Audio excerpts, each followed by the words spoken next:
নমস্কার, আমি বন্দনা। আমার কিচেনে আপনাদের সবাইকে স্বাগত জানাই। আবারও এসে হাজির হয়েছি দুধ কচু পাতার একটি রেসিপি নিয়ে। আজ আমি তৈরি করব দুধ কচুর পাতা বাটা।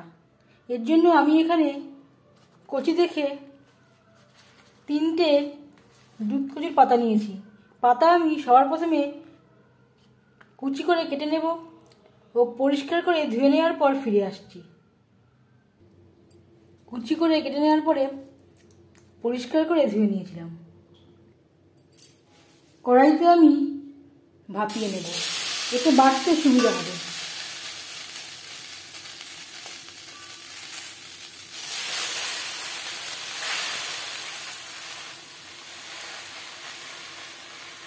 আর লাগছে লবণ।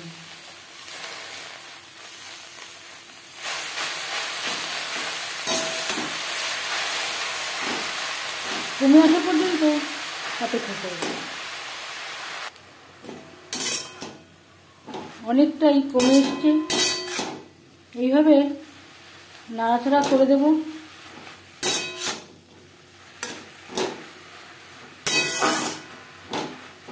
গ্যাসের ফ্লেমটা অফ করে দেব, ঠান্ডা করে নেব। ঠান্ডা করে মিক্সচারের একটা জারে নিয়ে নিয়েছি। আর দিয়ে দেব 4-5টা কাঁচা লঙ্কা, 12-14 কোয়া রসুন। জল ছাড়াই এর একটা পেস্ট আমি তৈরি করে নেব। অবশ্যই সরষের তেলে করবেন। যে কোনো কচু পাতার ভর্তা সরষের তেলে করলেই ভালো হবে।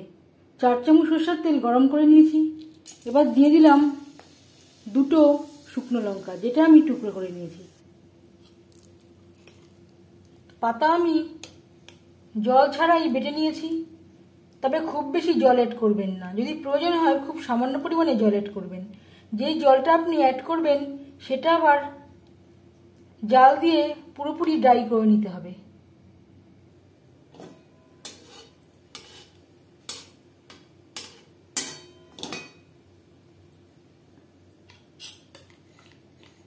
লঙ্কা ভাজা হয়ে গেছে। এবার দিয়ে দেব দুধ কচুর পাতা বাটা।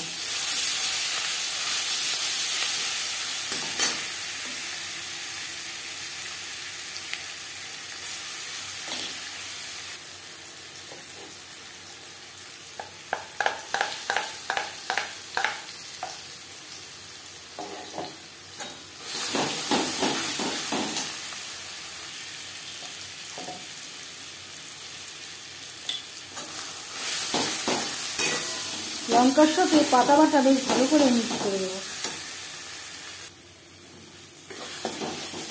প্রথম 5 মিনিট রান্নাটা করব হাই ফ্লেমে।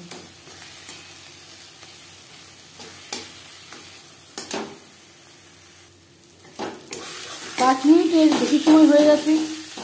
গ্যাসের ফ্লেমটাকে লোতে করে দেব।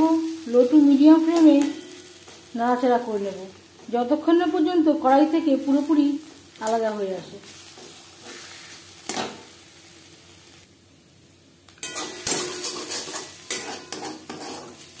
চারদিকটা এভাবে একটু পরিষ্কার করে নেব।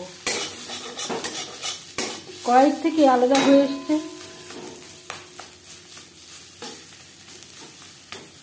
এই পর্যায়ে বুঝে নিতে হবে দুধ কচুর পাতা ভর্তা রেডি।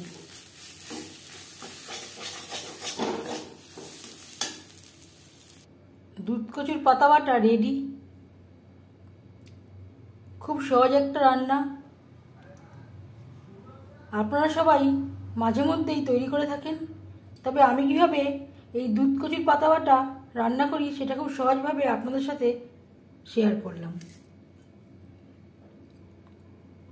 এই রেসিপিটি কেমন লাগলো অবশ্যই জানাবেন কমেন্টের মাধ্যমে। যদি এই রেসিপিটি ভালো লেগে থাকে লাইক করবেন, শেয়ার করবেন, সাবস্ক্রাইব করবেন আমার চ্যানেলটিকে। বেল আইকনটা ক্লিক করে দেবেন। যখন আমি নতুন ভিডিও আপলোড দেব তার নোটিফিকেশান সবার আগে আপনার কাছে পৌঁছে যাবে। আপনারা সবাই ভালো থাকবেন। এই ভিডিওটি দেখার জন্য ধন্যবাদ।